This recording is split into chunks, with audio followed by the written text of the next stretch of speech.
Ini adalah buku Kato Hafaz, A New Approach to Violin Playing. Bukunya tipis, cuma 70 halaman, cuma sulit carinya. Ini kebetulan ada di library, tidak boleh dipinjam, dan saya potret. Belajar main biola itu mirip dengan belajar naik sepeda, dimana pertama kali kita belajar, kita kaku, tangan kita kaku, kaki kita kaku, semua serba kaku. Setelah kita bisa, kita tahu bahwa kita tidak bisa mengendarai sepeda dengan kaku. Semua harus rileks dengan menjaga keseimbangan. Sama dengan biola. Bagaimana cara kita menaruh biola? Biola itu adalah sebuah instrumen yang handy. Nasib dari semua instrumen handy adalah kita harus megang dan posisinya tidak statis. Berbeda dengan piano atau harpa masih goyang-goyang. Piano atau organ misalnya, di mana instrumennya statis di situ, kita tinggal main. Biola ini berbeda. Pada saat kita main, biola akan bergerak, dan itu seperti sepeda. Jadi kalau ada ide yang mengatakan bahwa kita harus bisa menjepit sampai ini stabil, kaku, tidak bergerak, itu justru tidak mengena intinya. Dan biola itu memang seperti agak sedikit akrobatik. Jadi ini posisi benik ini menuju ke lubang di tenggorokan kita ini, kira-kira ya posisinya kira-kira. Terus posisi body biola ini berada di collarbone.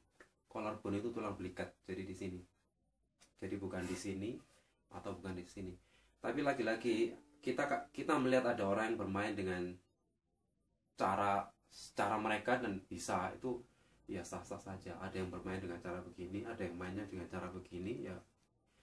Tapi untuk versinya Kato Hafaz ini, titik ini entel ya namanya, itu kurang lebih di sini.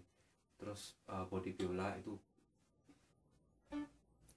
sebetulnya shoulder pad itu dulu dibuat itu karena fashion. Jadi pada awalnya orang itu bermain biola dengan baju jaket zaman dulu ya, baju dingin itu kan tepung, jadi otomatis mereka nggak butuh shoulder pad. Dengan berjalannya waktu mereka tidak mengenakan baju yang berlapis-lapis lagi, dan akhirnya mereka membutuhkan shoulder pad. Jadi sebetulnya shoulder pad itu hanya dipakai untuk mereka yang lehernya panjang, dan akhirnya lehernya jadi nekuk. Jika anda lehernya cukup pendek seperti saya ini, saya nggak butuh shoulder pad. Jadi kalau Anda suka shoulder pad, monggo. Kalau nggak suka, nggak apa-apa. Jadi itu nggak krusial. Ada pemain biola seperti kita lihat Sarah Chang atau kemudian Maxim Vengerov, itu mereka menggunakan shoulder pad ya. Kalau nggak salah Joshua Bell juga.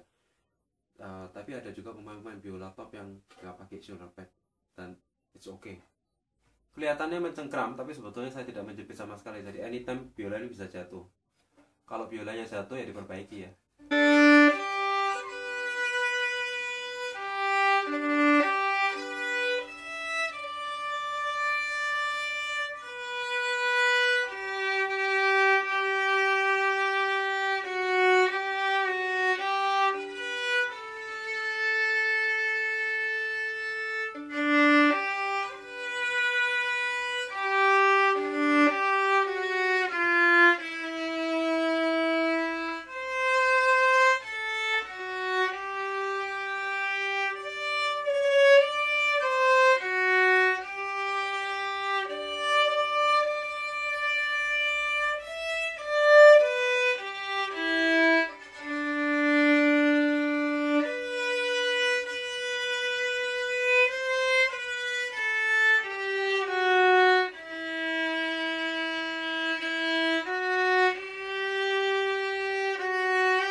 Tutorial ini kita sudah belajar bagaimana kita meletakkan biola di collarbone kita.